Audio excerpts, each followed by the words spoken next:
We are here for our real estate investor workshop.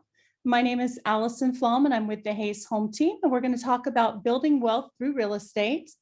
And this investor workshop is kind of an entry-level workshop for people that want to learn more about the possibilities of investing in real estate and the power of leverage and how we can use that to grow our net worth.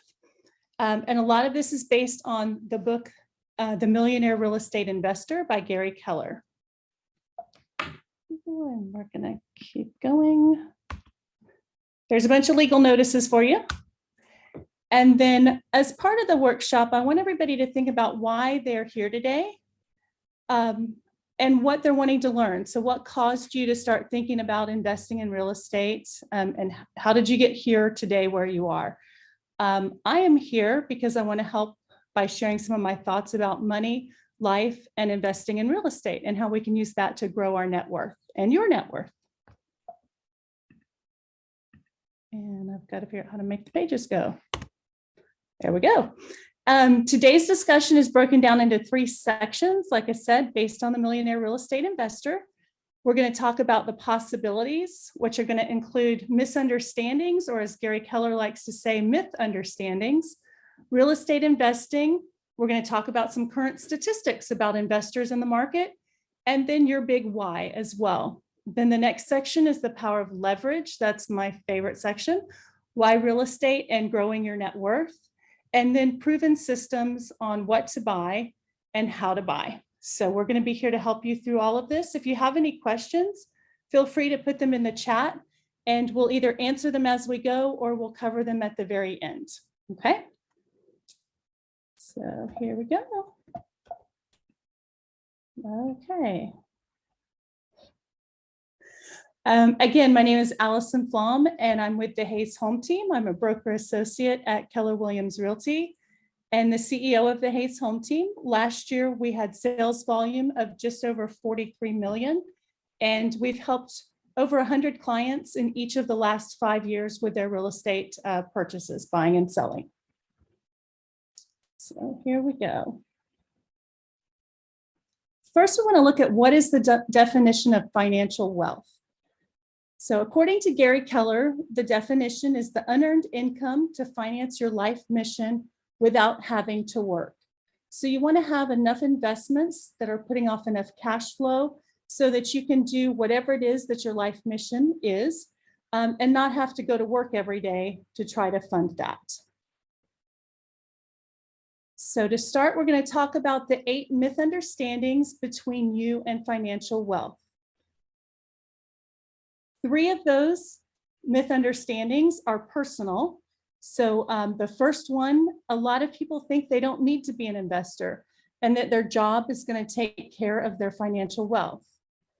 But the truth is that you do need to be an investor because your job is not your financial wealth.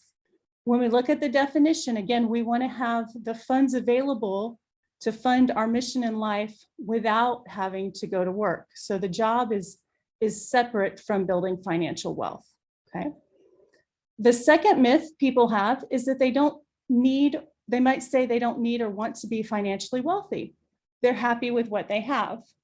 And there's nothing wrong with being happy with what you have, but if you open your eyes to the possibilities, you can see that you do need and want to be financially wealthy. Those funds can help you live a bigger life and help more people and fulfill your mission. And then the third myth, it doesn't matter if I want or need it, I just can't do it. So I want to let you know that you can't predict what you can or can't do until you try. So we're glad you're here and we're going to go through the steps and what we can do to help you start your investing career. And then we've got 5 investing myths. So these are going to be number 1, people think investing is complicated. The truth is investing is only going to be as complicated as you make it. And then myth number 2, the best investments require knowledge that most people don't have. The truth is you're going to want to make your investments, the best investments, in areas where you can or already understand the investment. So if you don't have the knowledge now, we will encourage you to learn more about the real estate investment prior to putting your money towards any real estate. Myth number 3 is investing is risky and you could lose money. Investing by definition is not risky. So if you go ahead and look up the definition, it's going to let you know that you are investing so that you'll have assets in return that will either put off money or you'll be able to sell at a later date for money. So there's nowhere in the definition that risk is shown. And then myth number 4, successful investors are able to time the market.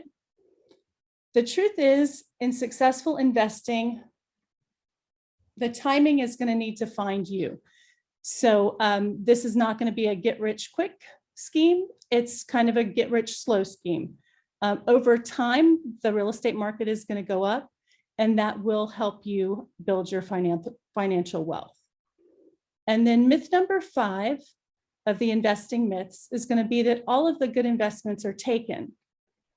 Every market still has its share of good investments, and you'll learn more about how to analyze those if you read the Millionaire Real Estate Investor book.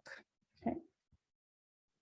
Now, here are some stats from last year, from 2021. 18% of all of the 1 to 4 unit home purchases in the third quarter of 2021 involved an investor as a buyer. So a large part of the real estate market is still made up of investors. The typical cost of homes purchased by investors during that same quarter was $438,770, and that was up 5.3% than what they spent last year on a typical home. Of these 18%, 74.4% of the purchases by investors were actually single family houses. And I think that's a great place to start with your real estate investing. So if we want to look at some local stats in the Austin area, sales prices for homes in Austin have increased by 29% year over year. The rents in Austin have increased by 18% year over year. Renter occupied households in Austin make up 61% of the total occupied housing units in the metropolitan area.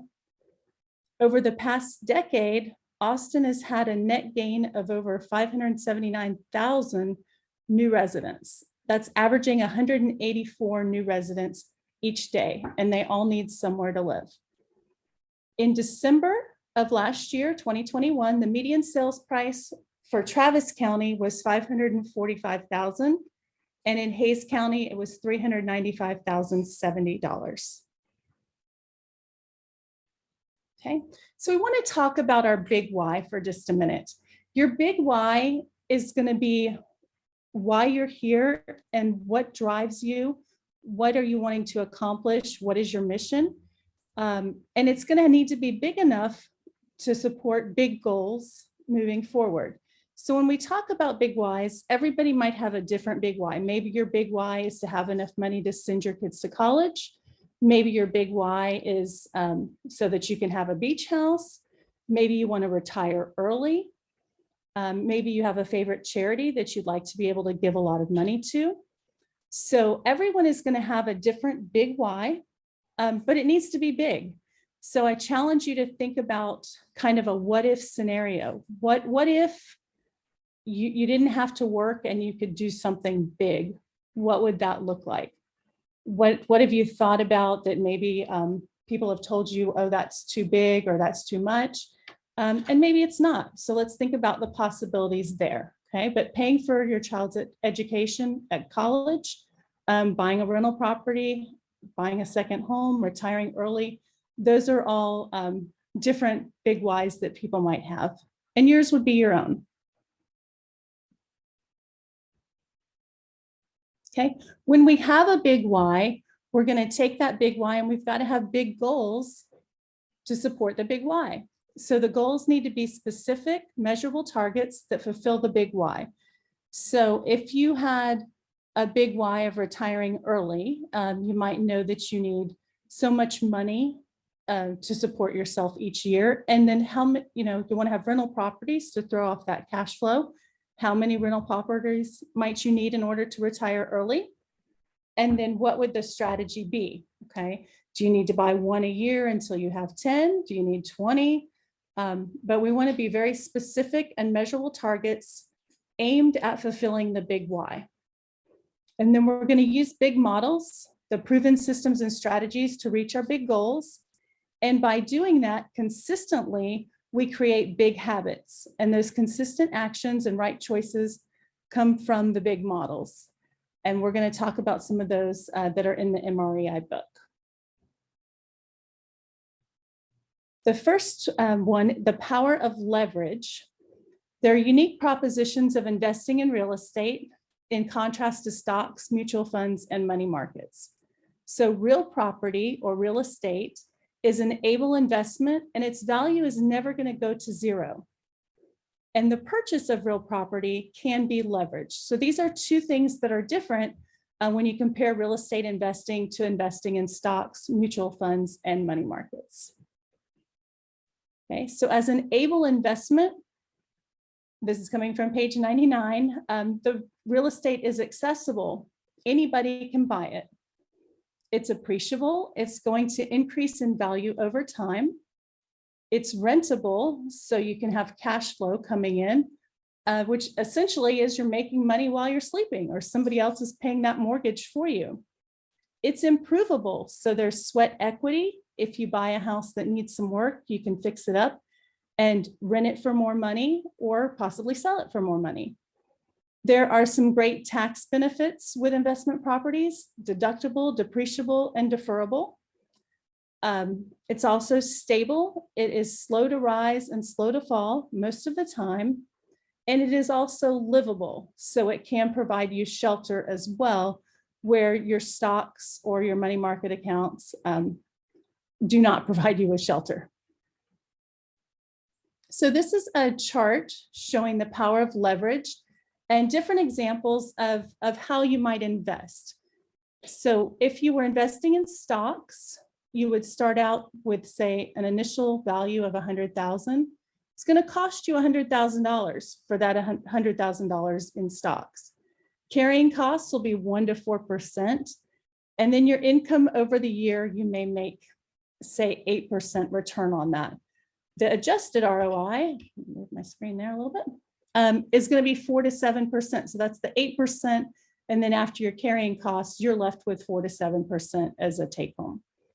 Mutual funds, the same thing. If you wanted $100,000 in mutual funds, you're going to have to come up with $100,000 to purchase those mutual funds. Carrying costs, again, are going to be between 1 and 4%. And then you may make 10% on the year. So that's going to have an adjusted ROI of 6 to 9%. Not sure if you can see that on the screen, but it is 6 to 9%. And then you could invest your money in a money market. You still need $100,000 to put $100,000 into that money market account. Not really going to have any carrying costs there, but as we all know, the interest or income you're going to gain is a lot less. So you're looking at only a 2% return on that money. And then the fourth way, when we look at leverage, the investment property, if you were to buy a $100,000 investment property, and we're using these numbers for examples to make the math easier. I realize we probably haven't seen one of those in a little while in this area, but they're out there. To buy that investment property for $100,000, you only have to come up with $20,000. Okay, so right away, we're only having to invest $20,000 and we're going to have an investment that's valued at $100,000. The carrying costs would be the mortgage, and we're going to offset that by renting the property out so that we don't have carrying costs because someone else is paying the rent and thus paying the mortgage. You will have possible vacancies. It might not be rented all of the time, and there'll be some maintenance costs as well.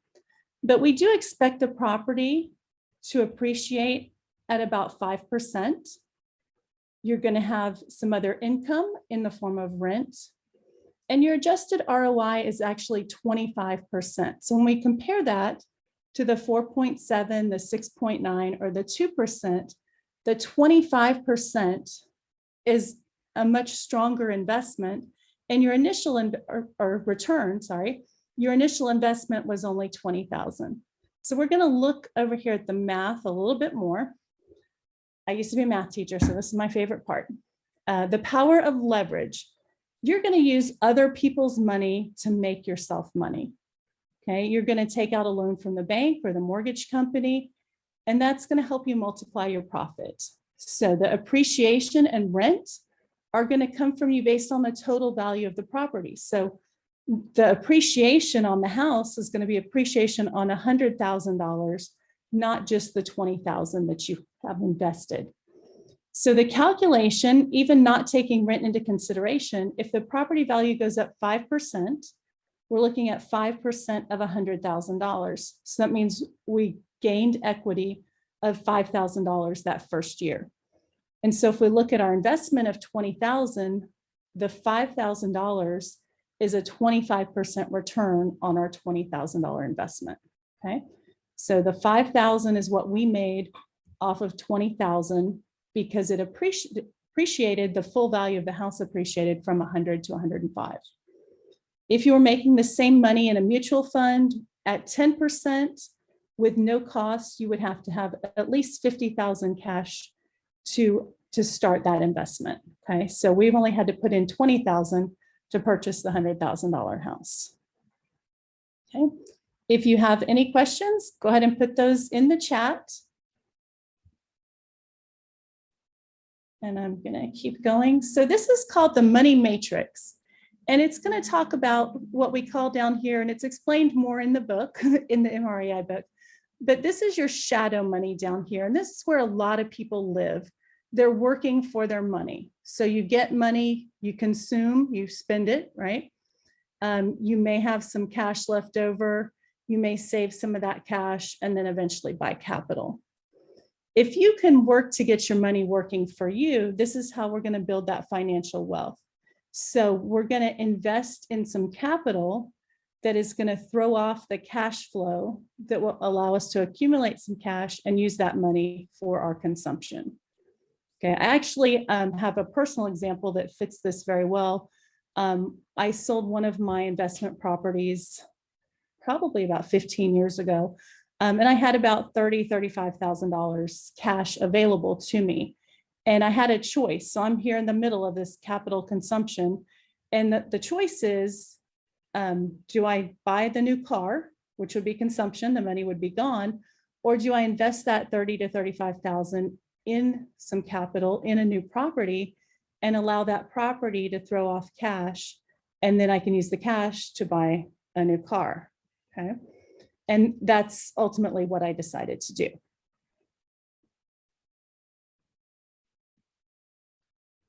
So this is another example or a visual of the power of leverage and the equity buildup. So you're going to make money on an investment property two different ways. The first way is going to be building up of equity. When you first purchase the property, you've got a little bit of equity, you made your initial investment, and then you owe the bank, right? There's debt there for the mortgage. As time goes on, you're paying down that debt. And as you pay down the debt, the equity grows. In addition to paying down the debt, the market value is also appreciating as each year goes by. So eventually your debt is paid off and you've got a large amount of equity for your initial investment. Okay. So the debt's paid off over time. The value of the property goes up over time.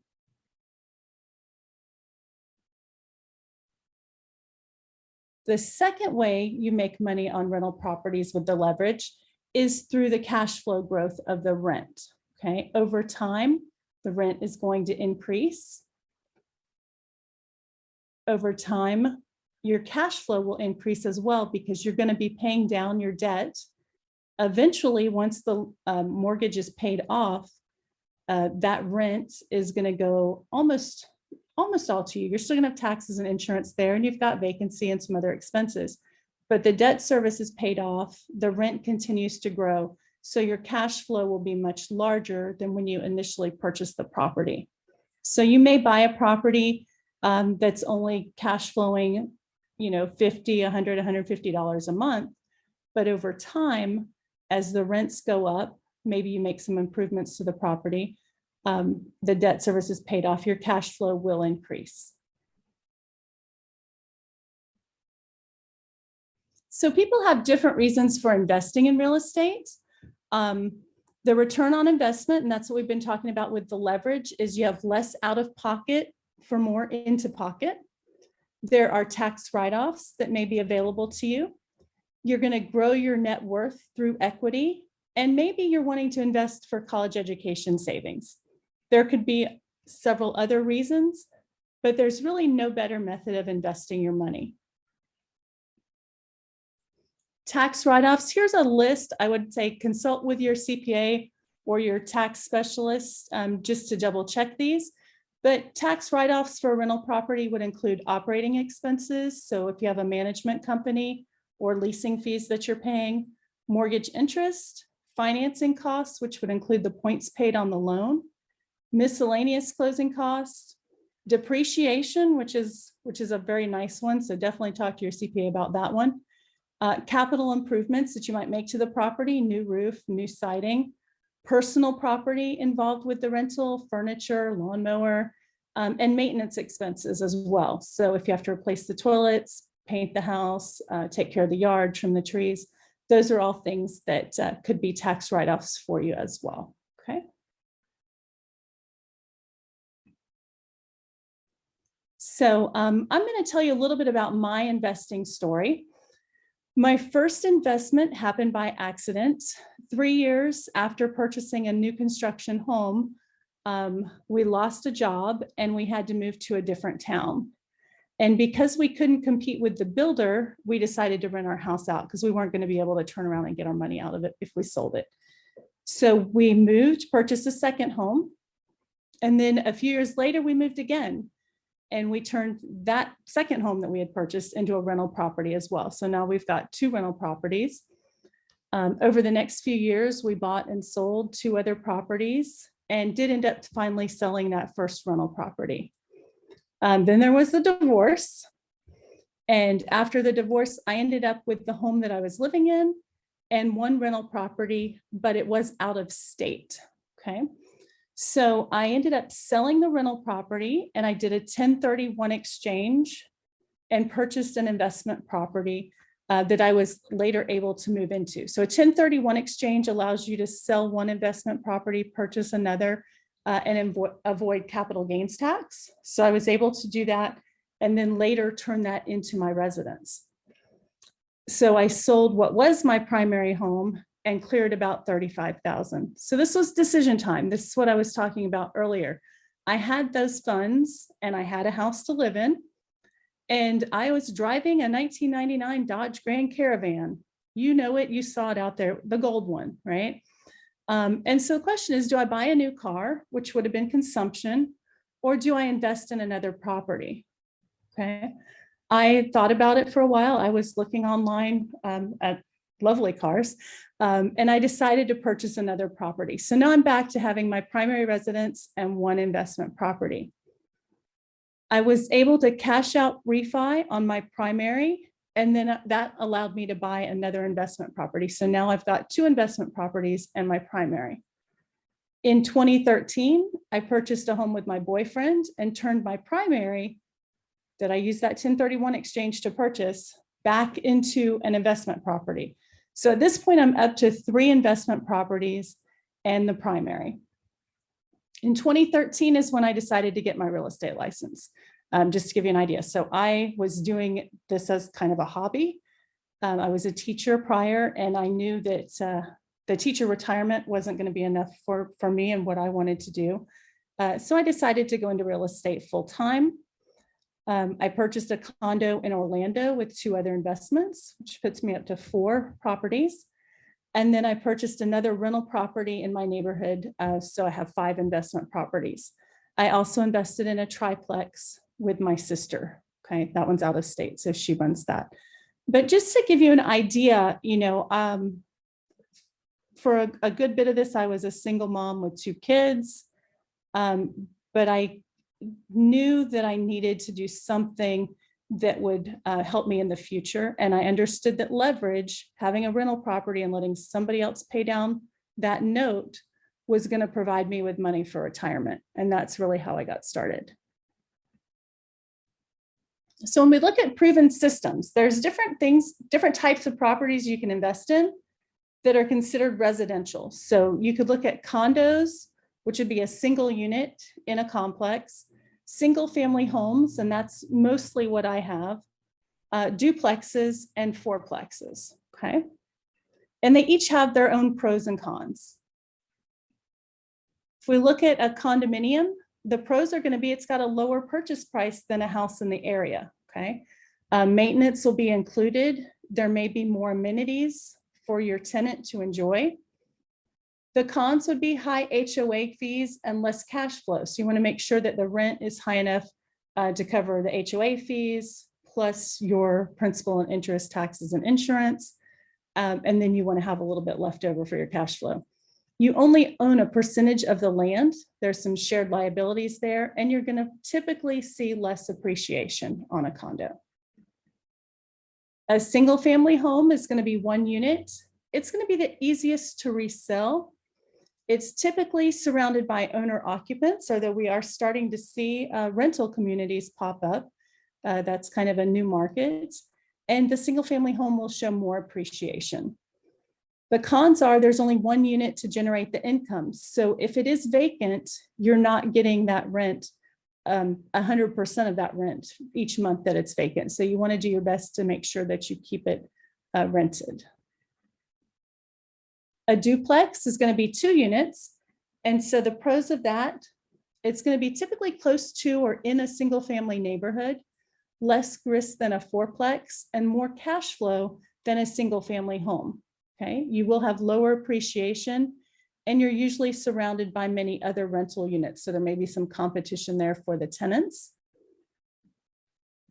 Let's see here. And then the fourplex is going to be 4 units. That can generate a lot of cash flow. It minimizes the financial impact from a vacancy. So if you have 1 unit vacant, you're still collecting rents on the other 3. And there's some economies of scale as far as maintenance and taking care of the property. Nice to have all your properties in one place. There could be more upkeep from tenant damage than a single family home because you now have 4 different tenants. Less appreciation, and then there could be tenant conflicts because everybody's living so close. So as we're working through the proven systems in the MREI book, on page 11, it's going to talk about the first stage is to know value. So you really want to be out looking at the market and understanding. The more properties you look at, the more you'll start to understand the market and know when you find a good opportunity, which is stage 2. So you really want to familiarize yourself with the market. And then when that opportunity arises, you know you've found it. And then stage 3 is when you're going to make the deal and make the purchase. With mortgages, you have options of 15-year or 30-year mortgages. And really, it's going to depend on your situation, how much cash you have, what the rents look like. So you'll want to speak with your lender. We do have some preferred lenders that we can refer you to. 20% down or more is typically what you're going to want to do with an investment property. I have seen lenders do 15% down on rental properties. Another thing that you can do, and you saw in my story, if you turn your primary residence into a rental and purchase a new primary, you would be able to purchase that primary with probably less money down and at a lower interest rate. So I think that's always a good strategy if you're in a home to go ahead and turn your home into the rental and buy property number 2. Qualifying issues, you want to make sure that you're working with your lender to secure the loan. You purchase your first property and then your next property. And it's going to, depend on what your strategy is, what that big why was, as to what these look like. Okay, so everybody's situation is going to be different, and your lender can definitely help you determine the right type of loans. And then once you have rental properties, you need to decide whether or not you want to hire a property management company or if you're going to manage the property yourself. Pros and cons to both. If you are managing the property yourself, when something goes wrong, the tenants are calling you. So that could be all hours of the night. All types of things could go wrong. If the property management company is working for you, they're going to take those calls in the middle of the night when something goes wrong. They'll take care of fixing it, and then they just send you the bill. There are fees associated with property management companies, so that does reduce your cash flow. So if you're worried about the cash flow and you're pretty handy, you may want to do self-management. If the property is not anywhere near where you live, you would definitely want to consider having a property management company help you. Typically, the rule of thumb is if it's over 50 miles away from your home. So the next steps on your way to investing would be to read The Millionaire Real Estate Investor. We want to talk to a mortgage professional, talk also to a financial professional, and then let's get together. We would love to have coffee with you to go over these steps again, and also to share the MREI book with you. We do have copies of that we'd love to share. Do we have any questions?